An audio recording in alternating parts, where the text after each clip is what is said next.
What is going on, folks? It is Dr. Remy LeBeau, and I'm coming at you once again from the X-Lair to provide you my deep and insightful thoughts into what? X-Men the Animated Series, the continuation, X-Men 97, Episode 3. I forgot the name of it. Oh yeah, Fire Made Flesh. Fire Made Flesh, which is an interesting title. It's an interesting choice. I'll talk a little bit about that in a second. This episode was very surprising. I have to say, and I have to admit it outright, I was totally wrong. Jean, that we thought was Jean, was actually Madeline Pryor the whole time. That was a little bit surprising, kind of threw me off. I didn't love that twist initially, but after watching the episode a second time, it settled with me. I'm cool with it, and I'm totally fine. This episode was a lot. It was just like a lot, and it was a big surprise. Like I said, like I didn't know where it was gonna go. I had mentioned in my last review that I thought Sinister could be in this, and lo and behold, we saw Sinister in all his like evil, like ghoulish glory, which I really like. I really like that depiction of him as sort of the boogeyman of the mutant universe. It's an interesting sort of path that's being laid with him. If you know the old series, the second to last episode was his origin story, so it does make sense to kind of like emphasize like what he is, what his intentions are, like right off the bat. Because if somebody's going to watch that old series into this one, like it does allow you to have like those layers of understanding of the character that make him a very complex character. He's not just like this, like, you know, mustache twirling villain like I am. Hey, I'm gonna take your children. No, that's not me. That's actually Sinister, who took. We'll talk about it. So I really love that that he was brought into this. This episode was the X-Men 97 horror episode. Basically, it was like the Halloween episode, right? If these were airing weekly, like in the old days, like they would have a Halloween episode, and this kind of felt like that. Like it was very much leaning into like the ghoulish, dark, like forces of the Marvel universe and how that can ultimately create like this horrific set of circumstances, nightmare-laden set of circumstances that is often something that is encountered in the Marvel universe, in the comics. Oftentimes, like they'll skew towards a horror storyline. Like I think in Marvel Comics proper, this summer they're doing a Bloodlines thing. It's like a big universe-wide like vampire crossover thing. So like there's always a big event every year, and like it appears that vampires are the big event. Like they've done vampires before. We've had Dracula turn Storm into a vampire almost, like back in the 80s, and then Jubilee was turned into a vampire for like a whole 10 years. That was part of like those bad stories, that bad period of like Disney telling Marvel to like not care about X-Men. And they like turned Jubilee into a vampire for like 10 years, which was really dumb. I hated it. Most people hated it. Anyway, horror is a part of this world. It always has been. I like that Sinister kind of embodies that. And I like that Madeline Pryor, Jean's clone, like that whole storyline was sort of explored. And it went to that horror place because that's where it goes in the comics. Like, it's a very interesting thing that they did here. So they basically covered, I mean, as far as like the stories from the comics, like a lot of this takes place like between like the 200s and the 300s era of Uncanny X-Men, which was like the original run of the comics before they started just like restarting the numbering every like 2 years or whatever. Like before they actually used to have legacy numbering for the comics from 1 all the way to whatever the current issue was. And this, a lot of the elements that they're taking from appear to happen because like, okay, so Storm loses her powers and then she sort of gets them back towards like between 200 and 300. Between those, like, I think it was between 200 and 250 Uncanny X-Men. So So, and then Forge was involved. I'll talk about that in a second. And then in that same time frame, you had the Inferno storyline, which involved like Madeline Pryor, Jean's clone, becoming imbued with these dark forces and like unleashing them on New York. And it was this huge story. It was like very big. This was not that at all, but somehow it managed to capture it. Like, okay, like there's 10 episodes of X-Men 97. We've been talking about this show coming up for so long. It's finally here. I don't want like 8 episodes dealing with this story. I don't want it. I know. Okay, first of all, some people love Madeline Pryor. I don't get it. like to me, she's like the Goblin Queen. She's a villain. I don't like her. I understand she was like a clone. Like she didn't know she was a clone. Like she was married to Scott, and then Scott left her when Jean was revealed to be alive. Like, I get it. She's like a scorned woman, and Scott was sort of addicted to that. That was in the comics. That did not play out this way here, fortunately. I don't get people's love for Madeline Pryor. I never will.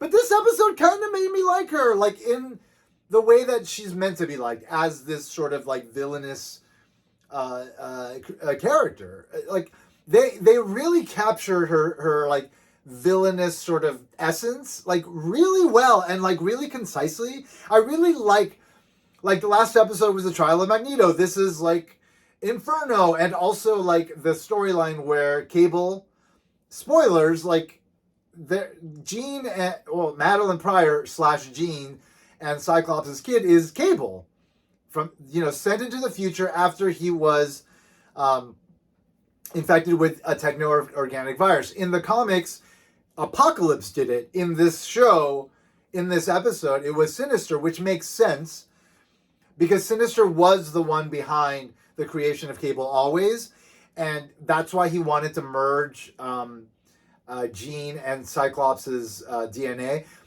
But the reason for it was because he wanted a weapon against Apocalypse, which was not mentioned here, which is fine because like that's taking it a bit deep. Like they're walking a fine line here, where like they're basically continuing the show, but they're also kind of wanting to tell the stories as though to people that have never seen the show, which is very smart because nobody should have to watch 5 seasons of a show or have read a bunch of comics to know what's going on here. There were elements of this that did feel a little bit like, deep cut-ish, but at the same time, they did a good job of like explaining like the important elements, like who's Sinister? Okay, it's this guy.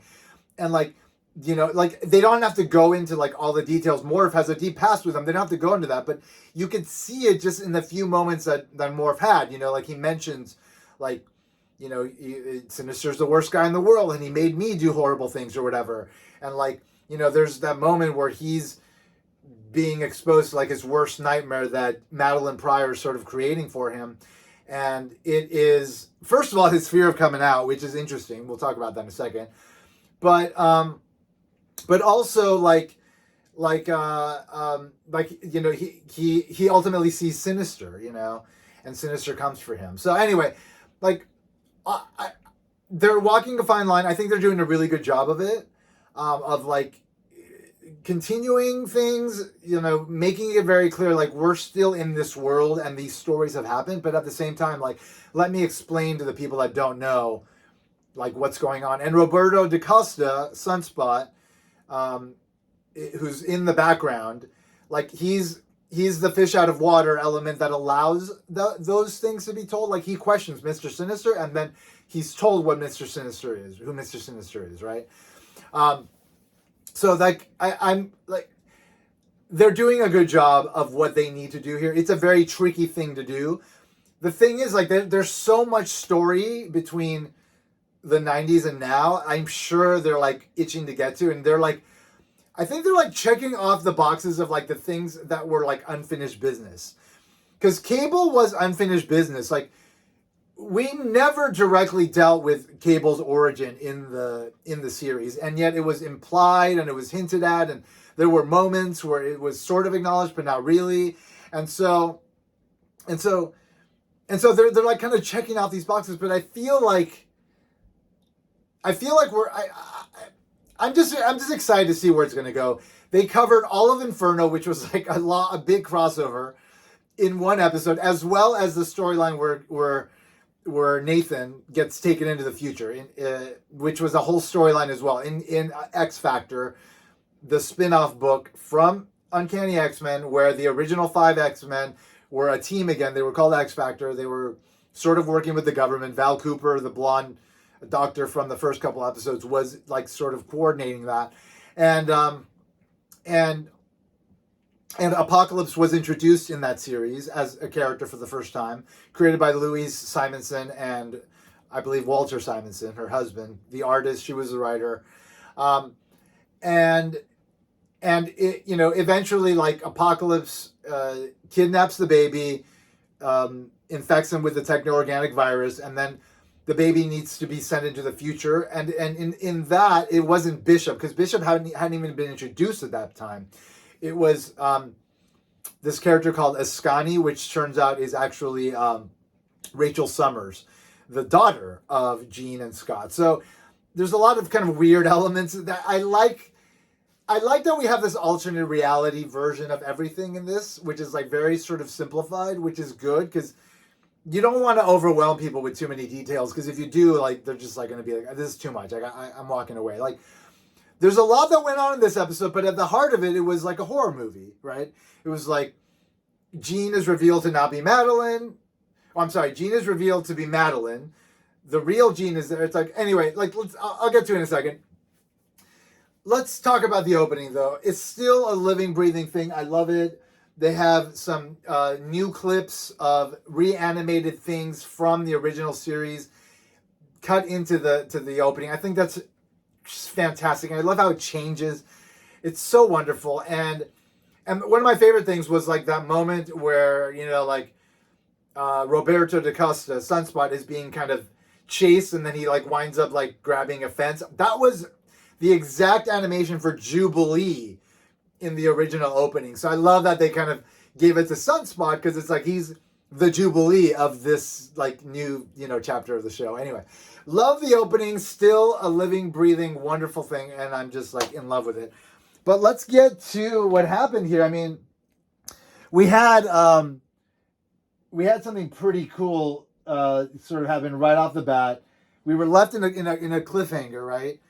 At the end of the last episode, like, and so then we have to figure out like who's who, what's what. Like, I again was staunchly like set on the idea that the Jean that we've been seeing is Jean, because I didn't remember her Madeline Pryor having Jean's powers, but I guess she does or something. I don't know. Maybe they just changed it for the show. I'm pretty sure in the comics Madeline Pryor did not have Jean's powers. So, but then again, Sinister she wasn't being like established as a clone. She was established as like a different person, Madeline Pryor, in the comics, which Cyclops meets when he's like mourning the loss of his wife. Anyway, so Jean is the Jean that was brought in was established to be the real Jean by Beast's science, and then that's when Jean Madeline Pryor, the clone, starts to kind of break down. Like some great little moments where she like tells Scott like Storm would have trusted me or whatever. By the way, this is all happening like the same day as like Storm lost her powers and like those guys stormed like the day of the trial of Magneto. Like this is happening that same night. Like there's a lot of shit going on for these people. I'm just like, God damn. But that's the X-Men. They can handle this shit. You know what I'm saying? Anyway, so all right. So Jean, the real Jean is there, but her memories are kind of fractured.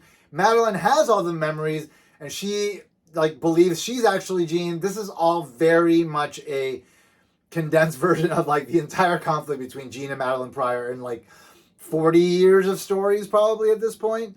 Anyway, I love that that Jean is like up with Nathan by herself, and then Sinister's talking to the baby monitor. That was like really cool. and then we kind of see Sinister in the background. I love this sort of like sinister apparition sort of like motif that they're going for with him, to kind of show him as like this shadowy figure that's like there but really not there, but always haunting you. I love it. The boogeyman of the X universe. So anyway, so he basically tells like Madeline, like I'm in control of you, like you're mine. I control every cell. Like there was a big crossover recently in the comics, The Sins of Sinister, where Sinister had basically like corrupted the DNA of a bunch of different members of the council that rules the mutant nation of Krakoa. And like he had basically taken over everything. And then it like the storyline goes into like the future 1,000 years before it's rebooted by this whole other thing that we're going to talk about. But nonetheless, when each character is revealed, like Xavier was one of them, revealed to have been corrupted with Sinister's DNA during a rebirth process, where if they're killed, they can be brought back, you know, via this process of regrowing them from their DNA, and then it's putting their stored memories back into their body. So in that process, Sinister corrupted some of the DNA of some of the key figures. Emma Frost was one of them. Anyway, there were a few others. Xavier, when it was revealed that Xavier had DNA's corruption, like he got the little red diamond. So this was very sort of like hearkening to that, or that was hearkening to this. Like there's definitely some parallels going on between things we've seen in the comics recently and things happening on the show. Madeline Pryor had a whole storyline, Dark Reign, where she and Ben Reilly, the clone of Peter Parker, like, you know, they're both clones. Like they kind of like teamed up and were like, let's cause havoc for everybody that won't let us be the real people or whatever. Who knows? I didn't completely read that story because it was just not that great. But there's stuff going on in here that does parallel that, which is very interesting. Anyway, so Madeline Pryor, she is revealed to be the villain. Sinister takes control of her, and she turns into the Goblin Queen. Now, in the comics, like she is approached by this demon called Nastor, who's like the head of the underworld or whatever, and so that's how she gets her demon powers. But somehow in this, and we don't need it to be explained, like, you know, Sinister like has given her these powers, or like something of the sort. So let me see. So we've got let me see. Yeah, sexy Wolverine moment. That was awesome. Okay, so here.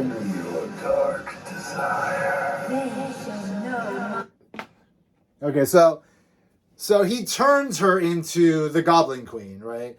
And again, the Goblin Queen is actually a queen of goblins in the comics, but here it's more of like sort of a metaphorical thing, like where, you know, goblins represent evil and she's like the queen of evil, and Sinister is just like has manipulated her to become this sort of avatar of evil in a sense.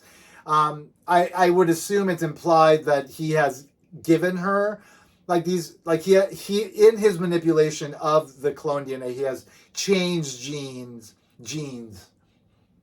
to be, you know, this evil sort of version that can wield darker forces. But the forces are still psychological. She's not really wielding dark forces though. Yeah, exactly. She's using telepathy to create these illusions for people. Right, that's what's going on. So it's all an illusion. But then again, she does change her costume, which is interesting. But I mean, it's all part of the fun. Like she has to look like Madeline Pryor, for God's sake, and now she does. This is how she looked in the comics, so you got to give her that. Anyway, from there, like it becomes like Nightmare on Elm Street, basically. Like everybody's having like a waking nightmare. Sunspot is like seeing his mom become a ghoul come out of the television as it attacks him and Jubilee. You've got Gambit seeing Rogue and Magneto together, his worst nightmare, in this weird kind of ghoulish, like skin touching thing. Odd. And of course we see Morph sort of dealing with his inner demons of his sexuality, where he goes and he sees Wolverine showering, very sexy scene. I welcome that. But then it turns out it's Sinister, like, haunting him or whatever. But it's really all Madeline Pryor. And then the whole group is together, and then there's this whole great, like, sequence of them seeing themselves fall into hell, and the demons are attacking. That's all very Inferno. Again, in the comics, it was literal. Here, it was more sort of, like, psychological. Loved it. Loved the animation. And then, finally, the real Jean, like, wakes up. She doesn't have her memories at first. She can't control her powers. Logan is able to kind of calm her. She looks inside of Logan's mind, and they have this moment where she's like, you care about me that much? Like, because she finally sees how much he cares about her, which is like a very touching little, like, subtle moment that kind of happened real quick, but it was just like, loved it. Loved the Jean Scott, like, Wolverine triangle. I mean, that's the meat. That's part of the meat of the X-Men. Love that shit. Anyway, so yeah, then Jean fucking uses her. She arrives at, like, at the part of the house where everybody's having these illusions, like, kind of immerse them. Like, they were fighting demons in hell. Bishop had a really great moment of, like, just destroying all the demons, but none of that was real. So he must have done a real job on the house. He must have destroyed a lot of the house. Anyway, they're good at rebuilding. Like, they have powers, and they have money. They got Magneto. Magneto will rebuild anything. Anyway, so Jean arrives. Like, she disperses it. She looks amazing. Like, the depiction of Jean using her power is so good. It's so reverent of what Jean is and what Jean represents. I freaking loved it. Fantastic. Then, like, Madeline, like, she's basically like, you can't stop me. I'm taking the baby. She takes the baby. They all have these moments of, like, what do we do? Cyclops is, like, falling apart. My baby's been taken. Anyway, then we eventually go to Sinister's dark lair in this, like, weird kind of, like abandoned church type of place that's like a laboratory. It's very Halloween. It's very horror movie. It's wonderful. Like, the Sinister milieu is fucking on point. So Sinister takes the baby from Madeline, puts him in like a vat. He says, like, finally my like, what I wanted is going to happen. Like, this child is going to have the powers I needed to have. Doesn't explain why, but nonetheless, that he's like infecting the kid. Magneto shows up with a team of mutants to take back the baby, and Magneto is set on taking down Sinister because Magneto does not like Sinister. Now Magneto's like, I'm gonna take Sinister out for once and for all. I love that. He didn't get his confrontation moment, but I love how much Magneto hates Sinister. It's so good. It's such a great, like, dynamic. I like that Magneto, like, took a step back in this episode. You know, this was more about Jean, Madeline, and Scott, which I really like how they can shift focus. But also at the same time, like, there was some emphasis on Morph. There was a little bit of Gambit and Rogue and Magneto. You know, it's like everything's being touched upon, but, like, they're doing a great job of kind of balancing all the storylines, which I really like. Anyway, so we get this epic battle between, you know, the team that's there, Morph, Magneto, Cyclops, versus Madeline Pryor. Madeline Pryor is at the top of the stairs, very evocative of Fright Night. Have you ever seen Fright Night 1984, I think it is, where they arrive at the house to attack the guy, and he's like, it's very evocative of that, very, like, horror movie, like referencey, and I love every second of it. Eventually, Jean gets inside of Madeline's head because Madeline's winning because it's magic versus their powers. Well, I don't know exactly what Madeline. So actually, in this case, it wasn't psychological. She was she was using telekinesis and illusion. That's what it was, and that's why she was able to attack Magneto. She was, like, doing a number on Magneto, which is very appropriate because, like, Jean is a force to be reckoned with, and I would imagine that this, like, enhanced Jean, like, you know, would be able to stand toe to toe against Magneto, and she was. it was a very interesting situation. Like it's good to see Magneto humbled because although he's this crazy Omega like level mutant, like he's not like he's like there are people that can match him, you know, which is really cool. Anyway, so from there, like from that battle, we wind up in that situation where like Jean gets inside of Madeline's head from the X Mansion. You know, she's like, I don't need my body. I got this. So she basically takes Madeline on this journey of like freeing her psyche from it. Sinister, because Sinister's controlling her.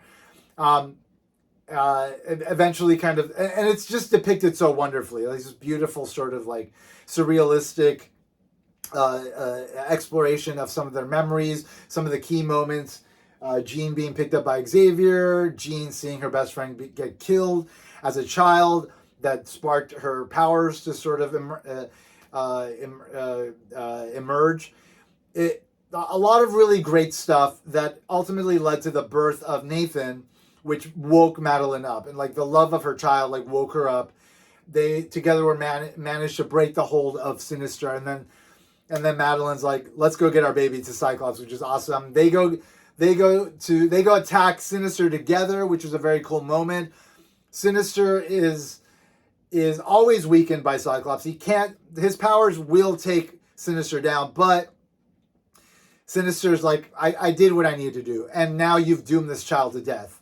Because he knew whatever he was doing was probably if they just allowed it to finish, maybe like the child would have been fine. I mean, maybe altered in a terrible way, but fine. But nonetheless, like they had to stop Sinister. They had to take the baby back. They did.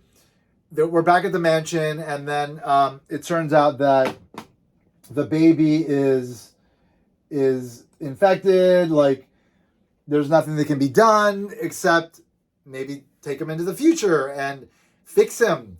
And who can take him to the future? Bishop, which is a very interesting thing. Like, because like we've seen Bishop and Cable. I guess Cable maybe just doesn't know Bishop. I don't know. It's all very wonky because timelines, like Bishop said in this, like time is always rewriting itself, taking a step backwards, taking a step forward. Like it's like nothing is clear in terms of what can happen in the future and what's happened in the past. Like nothing is clear, especially for a time traveler. So anyway, so Bishop is the one that winds up taking the baby to the future. Cyclops doesn't like it. He won't take any part of it. He doesn't like that he has to abandon his child like his father abandoned him. Just very visceral shit, very character like heavy like moment. Like really kind of reminding us like we're dealing with characters that are being treated like real people that have like real depth to them, and they're like dealing with things in a very human way, like like reflecting their own experience, which is really cool. And then eventually, of course, and I thought that maybe the green shirted one was Jean, but it turns out it was Madeline Pryor. There's a distinction between Madeline with the non-ponytail and then Jean with the ponytail.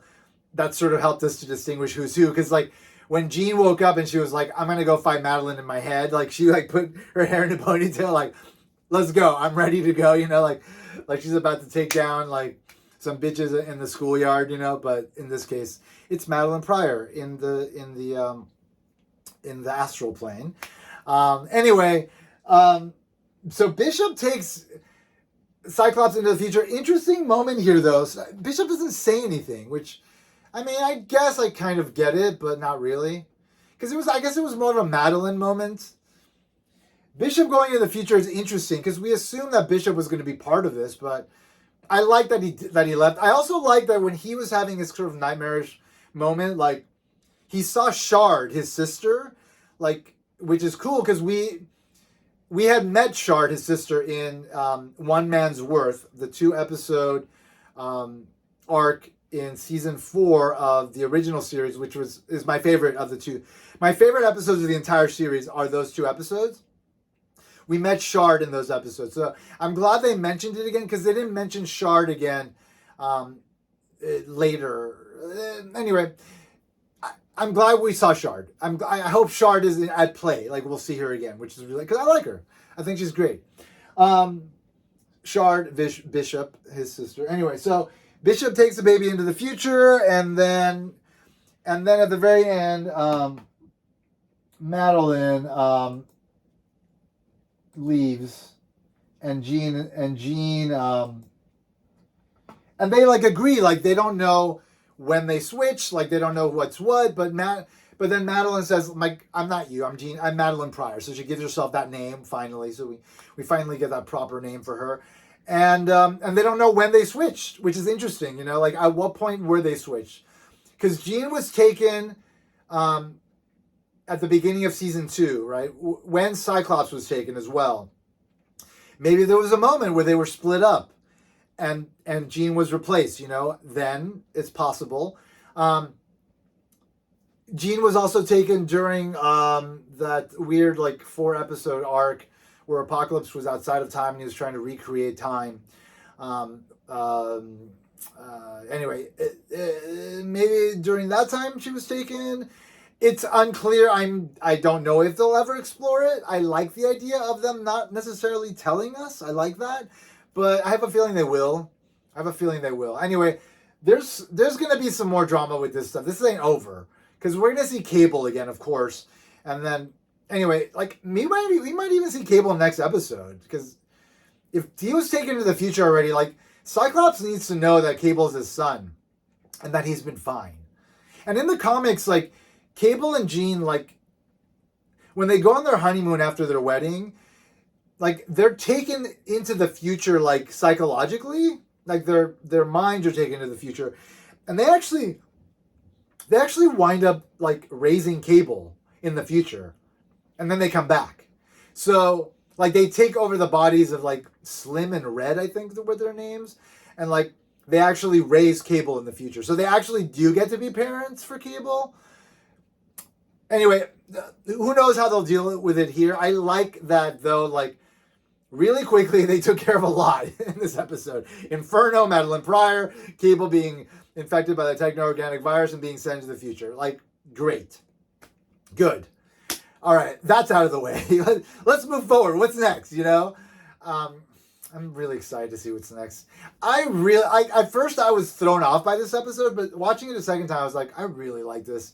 The animation is superb, like all the gothic imagery, like the representation of Madeline's power as sort of magical, fantastic. Like the whole fight with the demons, super fun. You know, the nightmarish visions, fantastic. The sexy Wolverine in the shower bit, give me some of that. And just so many great things, so much good happening in the show. I love it so much. And I can't wait for more. And I can't wait to talk about it next week when episode 4 out of 10. That means we got 6 more of these, baby. 6 more of these that we get to talk about. So I'll be here next week to talk about episode 4. Let me know what you thought about the episode in the comments below. Drop a like. If you're not subscribed to my channel on YouTube, subscribe and press the bell so that you're notified when my next video pops up. And as always, I hope everybody's doing well. But I want to remind you that if you haven't already, you better put an X in Cyclops' box and send it to the future because ain't nobody checking me, baby. Ain't nobody checking me. Take care, folks. Bye-bye.